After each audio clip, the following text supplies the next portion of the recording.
Muchas gracias por continuar con nosotros en este miércoles 28 de diciembre, Día de los Inocentes, pero también ya en espera, en vísperas del año nuevo de este 2023. Y estamos aquí en la entrevista central con una invitada muy querida por todos. Ella fue vicecanciller, es hija de héroes nacionales, Minú Tavares, y ahora presidente de un nuevo partido político. Muy buenos días, Minú, ¿cómo Buenos está? días.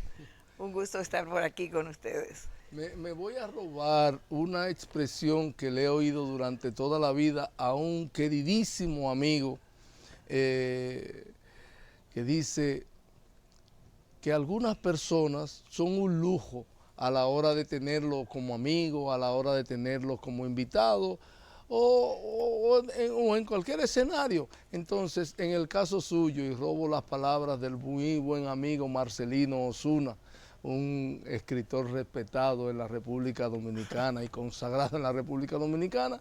Entonces, doña Minú, es un lujo tenerla aquí, sobre todo un 28 de diciembre. Que no, Que cada no vez es hay menos cualquier día. inocentes. Claro. No, pero gracias por empezarme el día, ¿verdad? Con ese piropo me va a durar ¿Qué para opinión, empezar el año, ¿verdad? qué Muchas opinión? gracias. Vamos a empezar por este puntito. ¿Qué opinión le merece y cómo valora esa misiva que doña Miriam Germán le remite a sus adjuntos? ¿Y qué valoración tiene al mismo tiempo esta opinión en el día de ayer emitida por Wilson Camacho? Bueno, es como preocupante que el Ministerio Público de alguna manera haya logrado darle al país la impresión, no ahora, desde hace rato, de que están en un tirijala, como decimos, permanente, un tirijala interno entre ellos, y no es la primera vez que la magistrada Miriam Germán de alguna manera le da la cuerda a los adjuntos, a Camacho y a Jenny Berenice, que tienen una gran preferencia por las redes sociales y por hacer su trabajo a través de las redes sociales más que en los despachos y en los tribunales. Lamentablemente no creo que sea bueno para la institucionalidad tan necesaria del Poder Judicial en la República Dominicana. Y ese es un tirijala interno, y el llamado de atención de la magistrada Germán es con respecto al otro tirijala, que es con los jueces de la República Dominicana. Y eso no habla bien ni del Ministerio Público, ni de la tan cacareada y supuesta independencia de ese Ministerio Público. Y más en este momento en que de alguna manera lo que se ve es como si fuera un dominó en donde la preparación de los juicios que tenía a su cargo ese equipo, que los preparó todos, se vienen de alguna manera cayendo, debilitando como fichas de dominó cuando las empujas. Es realmente preocupante que tengamos que empezar el año con esa jalada de cabello, ¿no? Y llamado de atención público, que la justicia tiene que actuar con mucha sobriedad, la justicia tiene que actuar con mucho cuidado y con mucho silencio hasta que llega a la discusión, al conocimiento, a la profundización de cada uno de los elementos que componen cualquier expediente que se haya instrumentado. Y eso, lamentablemente, no es lo que caracteriza a algunos de esos fiscales que han sido que han recibido su pelita pública en estos días. Minú, usted fue diputada, conoce cómo se trabaja en la Cámara de Diputados y su partido, su nuevo partido, también tiene representación en la Cámara de Diputados. El presidente de la República ha hablado de la posibilidad de reformar la Constitución para darle independencia, ahora sí un marco legal de independencia al Ministerio Público. ¿Usted cree que existen las condiciones? ¿Qué debería de ocurrir para dotarle de esa independencia al Ministerio Público en caso de que se pueda producir la Bueno, reforma? en cualquier reforma constitucional, la única manera de garantizar una independencia verdadera del Ministerio Público es que deje de ser nombrado como por el presidente de la República, porque no es posible que haya independencia del Ministerio Público si quien lo dirige le debe ese nombramiento al presidente de la República y se debe a ese presidente, por más constitucional que sea. Eso tiene que cambiar para que pueda haber una independencia del Ministerio Público, y probablemente hay otros cambios que sean necesarios hacer. O sea, yo entiendo que en la República Dominicana hace falta más que nada separar esas funciones, y así lo veo y así lo discutimos cuando se hizo la reforma constitucional del 2010. Es decir, yo entiendo que el Procurador General de la República, el Fiscal General, no debiera al mismo tiempo ser como una especie de ministro como es actualmente. Aquí no hay un ministro de Justicia y sí debería haber. Pero ya, bueno, esas son otras mayores que no están en discusión, y por demás la propuesta de reforma constitucional con la que el presidente Abinader empezó su gestión, o a mediados del primer año de su gestión, haciendo una propuesta, se ha quedado en una discusión sin mucho futuro en el CES.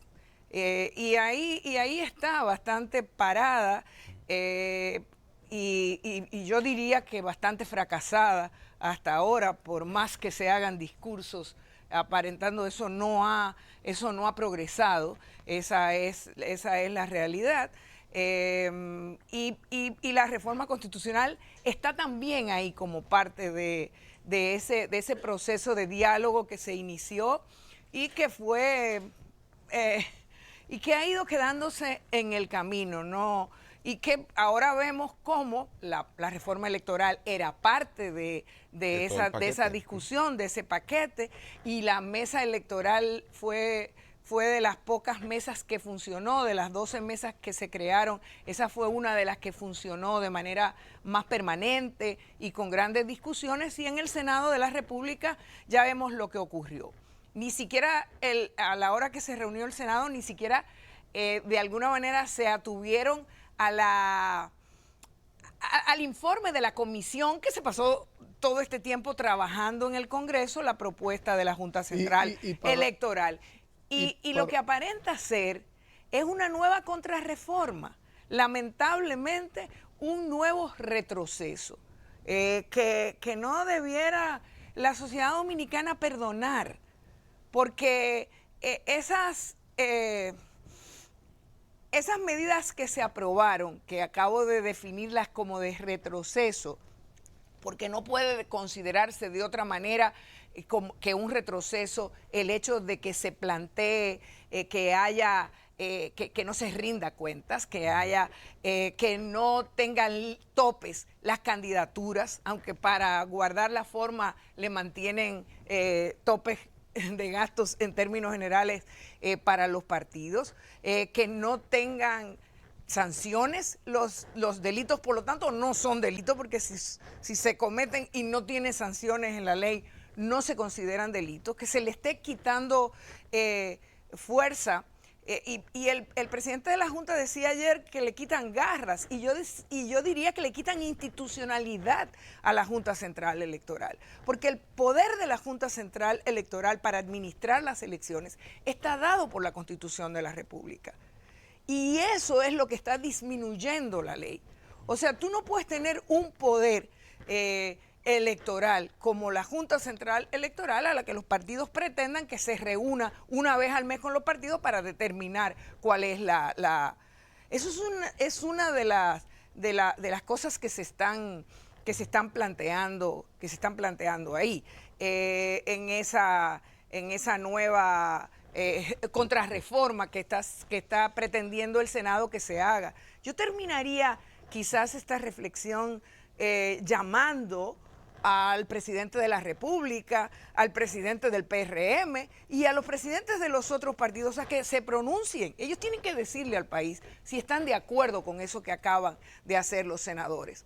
Si se trata de que los senadores están tratando de beneficiarse de manera... de protegerse ellos mismos, o si se trata, como aparenta, de una decisión de los partidos políticos para garantizarse impunidad y para garantizarse privilegios electorales que van contra la democracia y contra la igualdad en la participación que se supone que debe garantizar la ley y que debe garantizar la Junta Central Electoral si está habilitada para hacer su trabajo. En esto que usted llama como una especie de reflexión,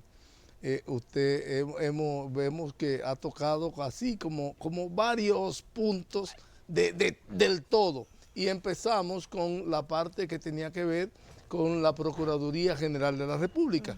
Y mi pregunta, y sé que Ezequiel entonces irá a la otra parte, mi pregunta irá en ese sentido de la Procuraduría General de la República. ¿Cuál usted entiende debe ser, o se ha pensado que usted, cuál debe ser el mecanismo de escogencia de la Procuraduría General, del Procurador o Procuradora General de la República, fuera de lo que está establecido hoy, que lo designa, y fue el punto que usted tocó en principio, que lo designa directamente el presidente de la República? Bueno, hay muchas formas de hacerlo en diferentes países. Hay países en los cuales sale una terna del Congreso y el presidente de la República dice, bueno, de esa terna yo preferiría este. Hay lo contrario, el presidente de la República manda una terna al Congreso para que el Congreso lo haga como se acostumbra a hacer con otros, con el propio Consejo Nacional de la Magistratura, no es con una terna, pero hay digamos, un compartimiento de poderes, de atribuciones de poder que son las que se llaman contrapeso y que la Constitución de la República lo establece. Habría que incorporar cuál es ese diseño.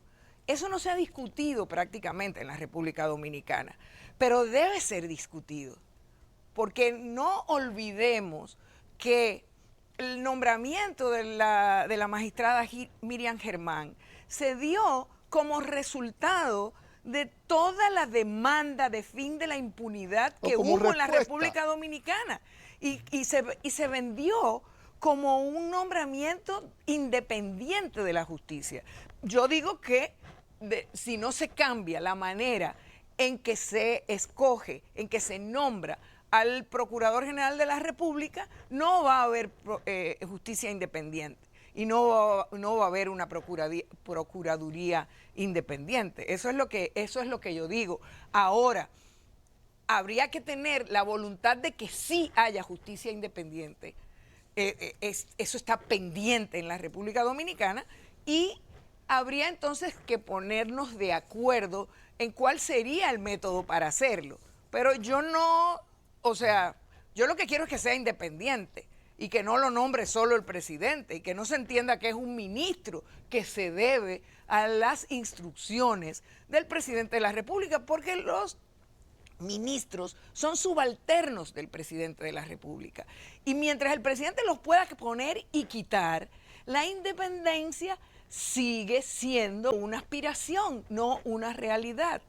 Claro, Minú, pero tenemos por un lado al Procurador General de la República, hasta hoy designado directamente por el Presidente de la República, pero por el otro tenemos, aunque sea a través del Consejo de la Magistratura, a los miembros de la Suprema Corte. Y todos sabemos que ese consejo es muy politizado porque está integrado por representantes de partidos políticos. Y tenemos Supremas Cortes de Justicia como la actual, presidida por un exmiembro de un partido político. Si bien él hizo una gestión ejemplar al frente de la escuela de la magistratura, pero fue miembro de un partido político y hoy dirige la Suprema. ¿Cómo entonces se puede hablar de independencia? Puede ser una procuradora independiente, no política, pero tenemos a una Suprema Bueno, muy política. yo desde mi punto de vista lo que habría que hacer es que todos los integrantes de la Suprema Corte de Justicia sean jueces de carrera.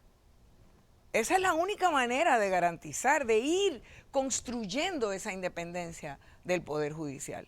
No hay otra posibilidad. Y que de entre los jueces de carrera se escojan entonces políticamente quienes van a presidir las altas cortes.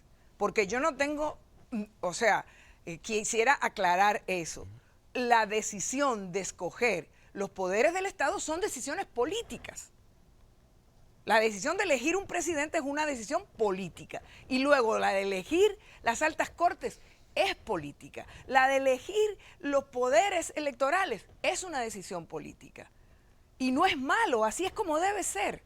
Ahora lo que tú no puedes es poner en esos puestos a los integrantes de los partidos políticos que no están habilitados para ser jueces. Tú no puedes poner en la Suprema Corte de Justicia a alguien que no haya sido juez en su vida. O sea, eso es realmente hacerle un daño a la justicia en la República Dominicana, que ya ha sido bastante golpeada, que ya ha sido bastante desconocida, que ya ha sido vapuleada por todos los gobiernos que en la República Dominicana han sido. Yéndonos a la segunda parte de lo que usted tocaba en lo que denomina su reflexión. Tocaba la parte que tiene que ver con lo del Senado, con la aprobación en el Senado de la ley del régimen electoral. Exacto. Falta la ley de partidos todavía, esperemos que no hagan barbaridades mayores todavía. Que es otro tema quizá más complicado y más largo que lo del régimen electoral. Entonces, el Pleno de la Junta Central Electoral, con su presidente como vocero, observa que no se contempla lo de presentar informes financieros, informes de gastos de los partidos políticos. ¿Cuál es su opinión al respecto? Bueno, eso es inaceptable. Por eso digo que aquí el liderazgo partidario tiene que pronunciarse y decir, bueno, nosotros lo que queremos es más impunidad. O sea, o no estamos de acuerdo con esa decisión.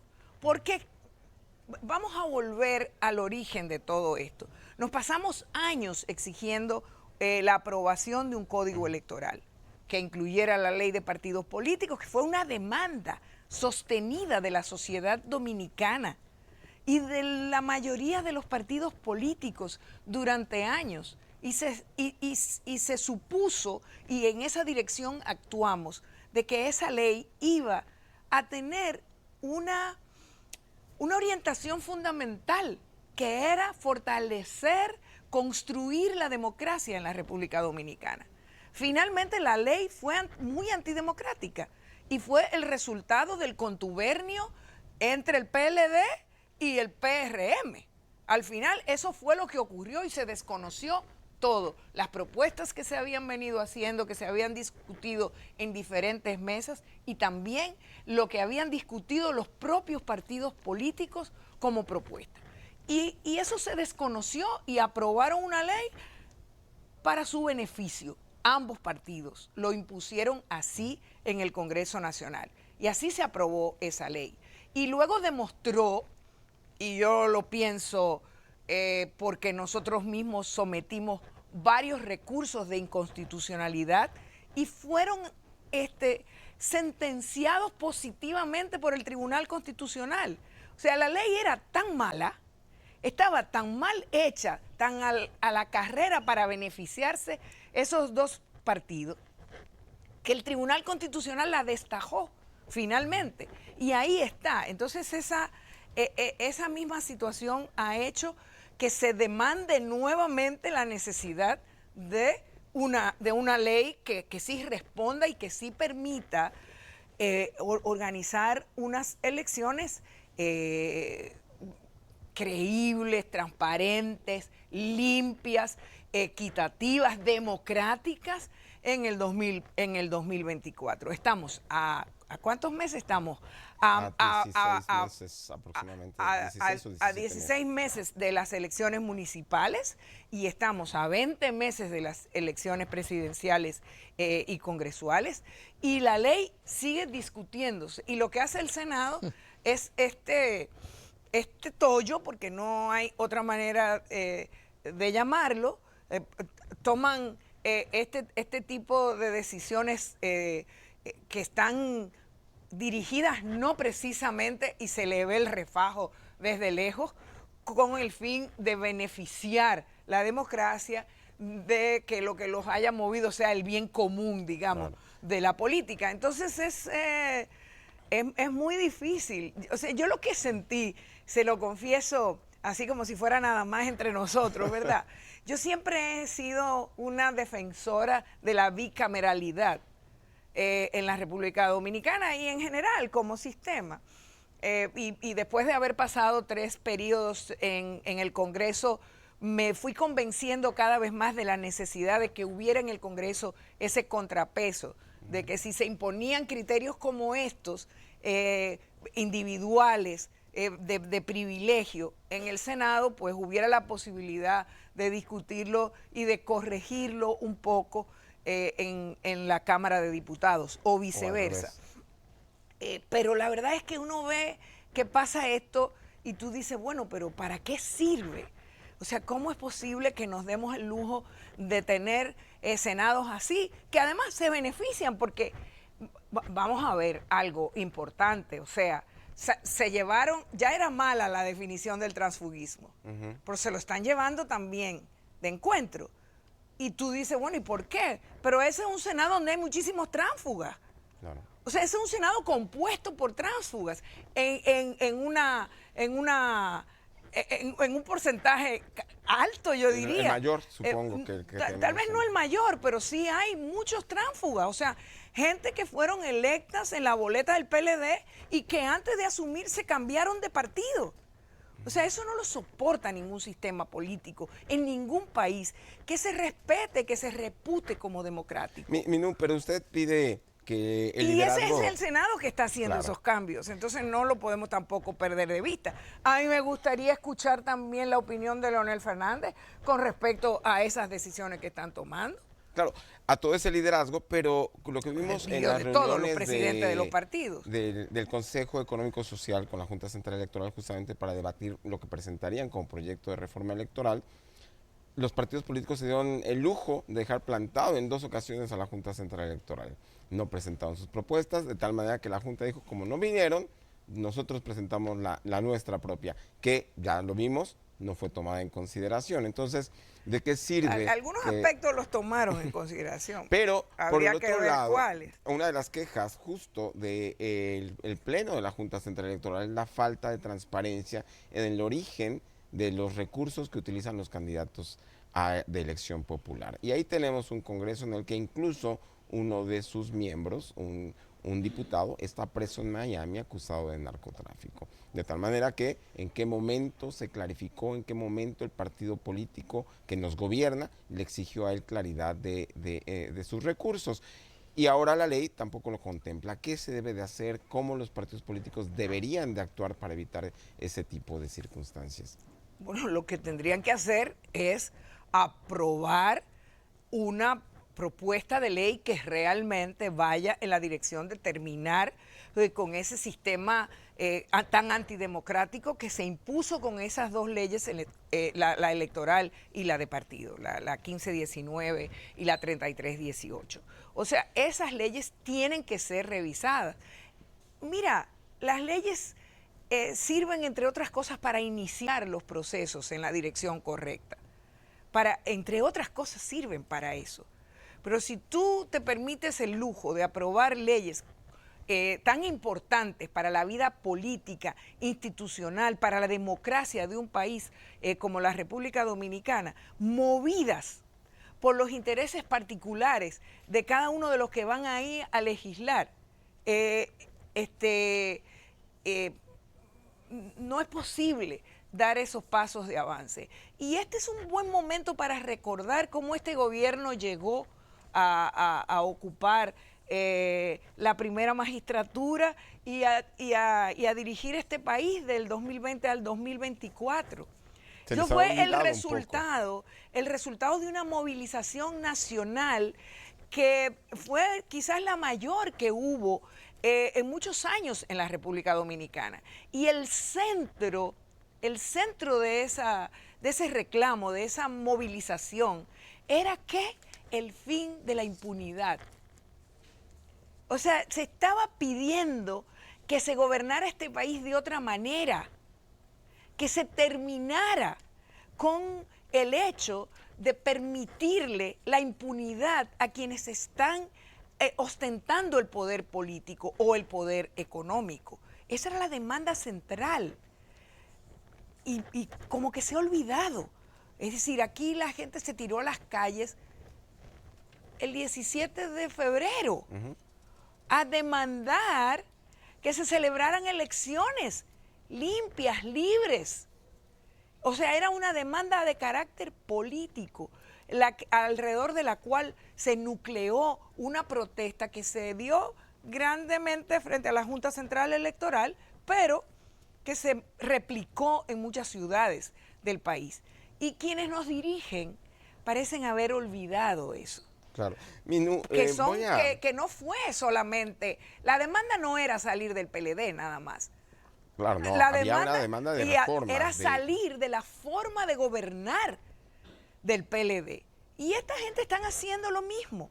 O sea, ¿cuál es la diferencia fundamental que hay entre la forma en que el PRM gobierna la República Dominicana y la que lo gobernó durante años el PLD y que llevó al país a decir, hay que cambiar esto?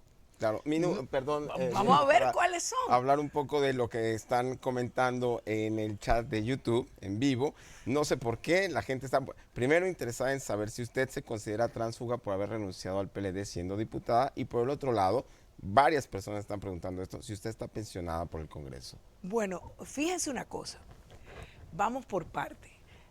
Hay que definir lo que es el transfugismo.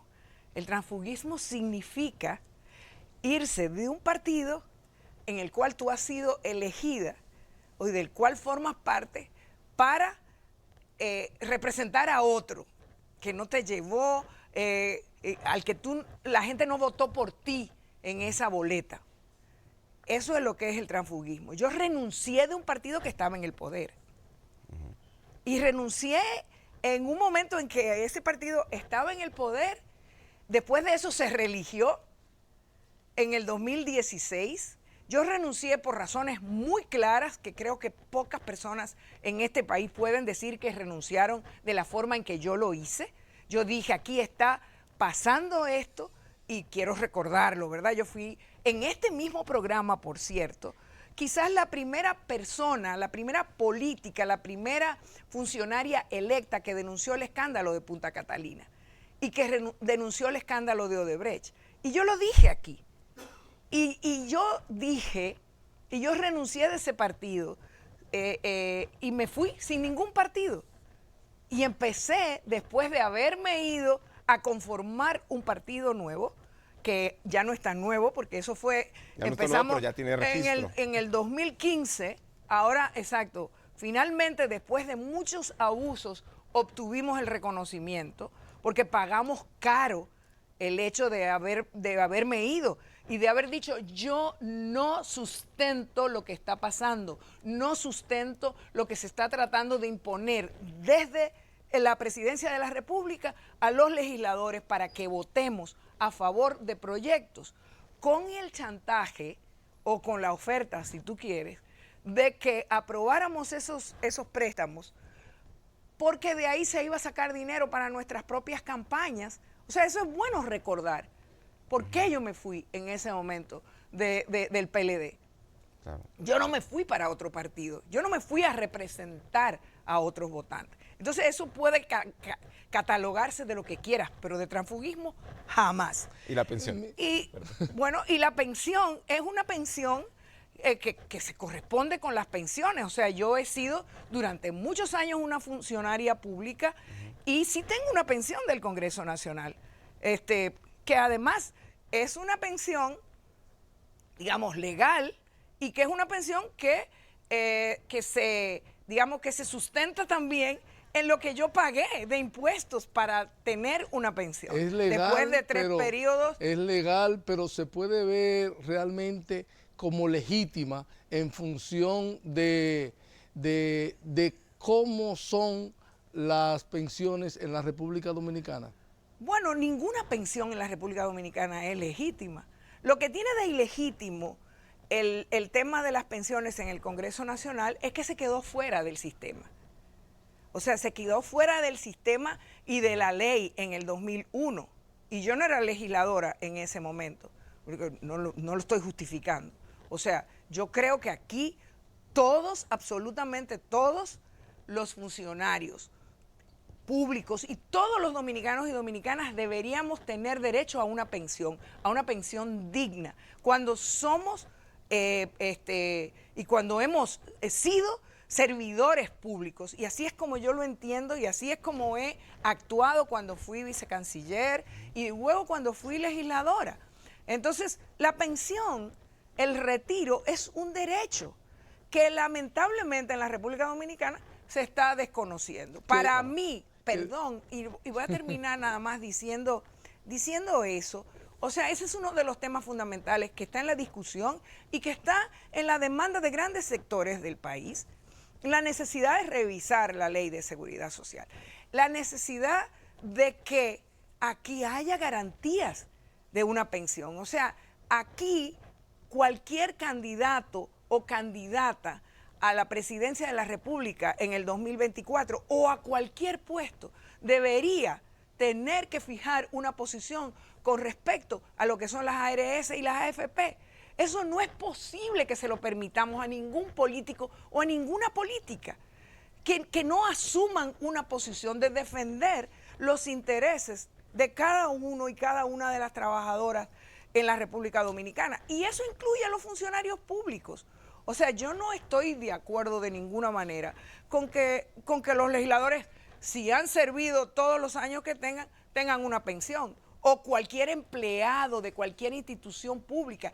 Es un derecho que está consignado en la Constitución de la República. Lo que no debe, y en eso quizás estoy interpretando la pregunta, lo que no debe haber es privilegios ni diferencia. Lo que no puede hacer el Congreso de la República es aprobar una ley tan mala, tan dañina para los intereses y los derechos de los trabajadores y las trabajadoras dominicanas, como es la ley de seguridad. No puede aprobar eso y al mismo tiempo garantizarse una ley con privilegios diferentes. Eso es lo que yo creo. Y eso es lo que defenderé siempre en cualquier espacio, público o privado, como dirigente política, como presidenta de Opción Democrática, y esa es nuestra posición. Que de hecho la reforma a la ley de seguridad social se ha quedado ahí prácticamente sobre la mesa y no ha ido a ningún sitio. Bueno, esa formaba parte, también la pusieron ahí, quizás para que se durmiera, quizás para que no pasara nada con ella. Claro. Y esas medidas que se impusieron en esa ley, que fueron importadas, que son quizás la más abusadora de las medidas del neoliberalismo,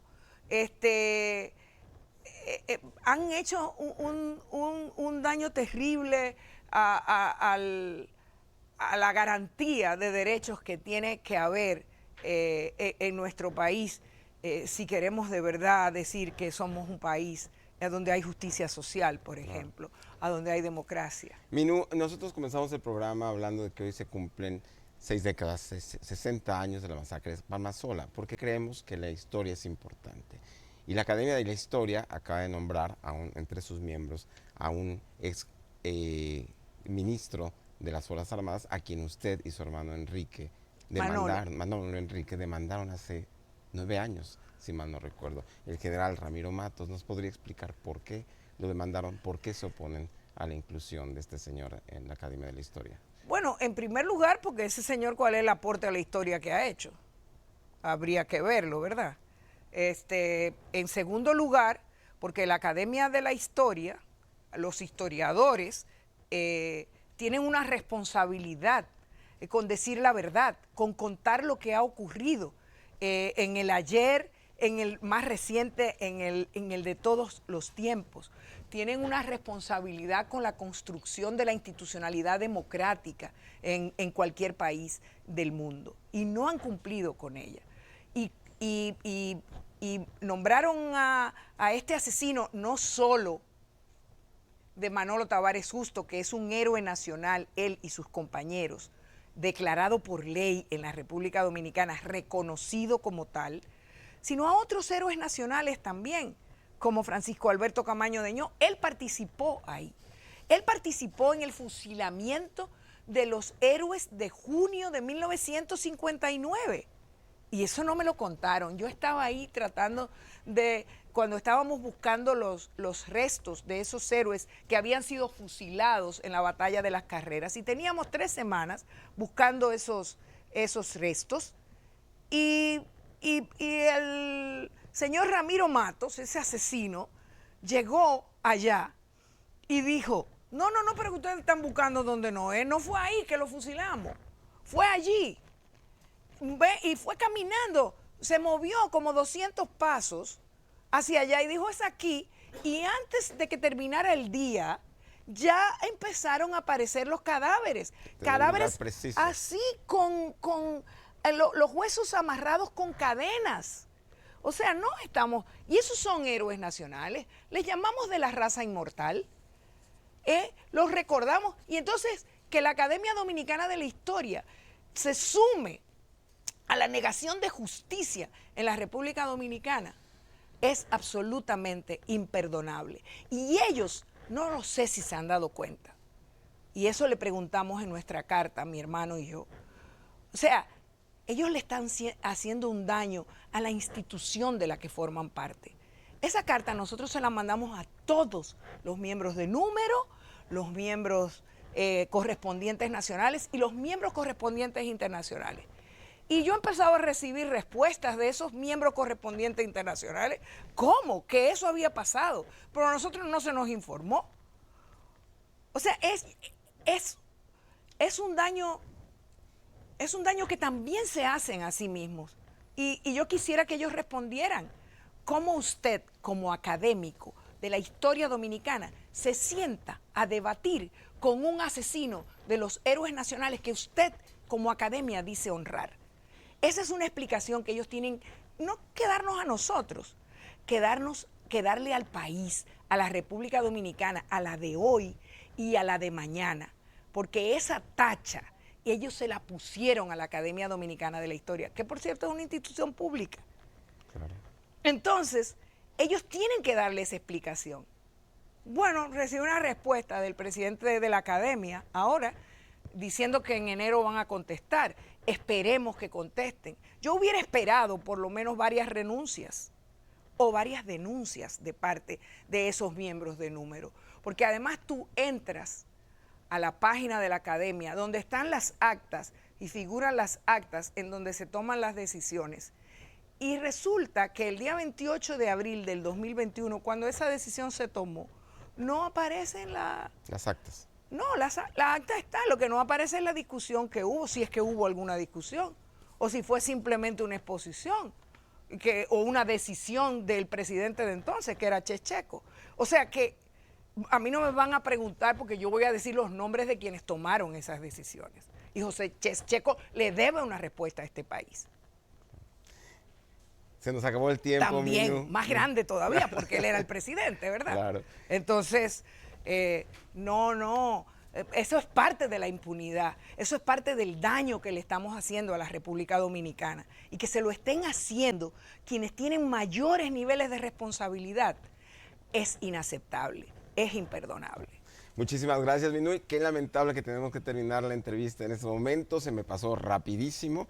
y que hay todavía muchas cosas que discutir. Lamentamos que haya No, sido y tan no hablamos rápido. de qué nos espera. ¿Qué nos espera para Pero bueno, las No- no elecciones? Siempre un hablamos- gusto venir no- al Despertador. No hablamos ni siquiera de opción democrática. Y no hablamos de opción democrática, Pero en lo que estamos, de que las quede pendiente alternativas que el que equipo de entendemos que producción es nos- necesario construir. Pero habrá más entrevistas. Nos ayude para que venga pronto. Bueno, nuevamente. ustedes siempre que, le digo, siempre que me han invitado, aquí he estado, así que es un placer grandísimo. Muchísimas Extrañé a gracias. Namitila, por ejemplo, Claro. y a Rosa, etcétera. Muchísimas gracias a todos por estar con nosotros. Diógenes y yo nos despedimos, como todos los días a esta hora, pero más adelante viene nuestro compañero Juan Carlos Albelo con todo lo que hay que saber para estas fiestas de fin de año. Y antes de la pausa comercial, vamos a un boletín informativo con nuestra compañera Linda Cortorreal. Muchas gracias.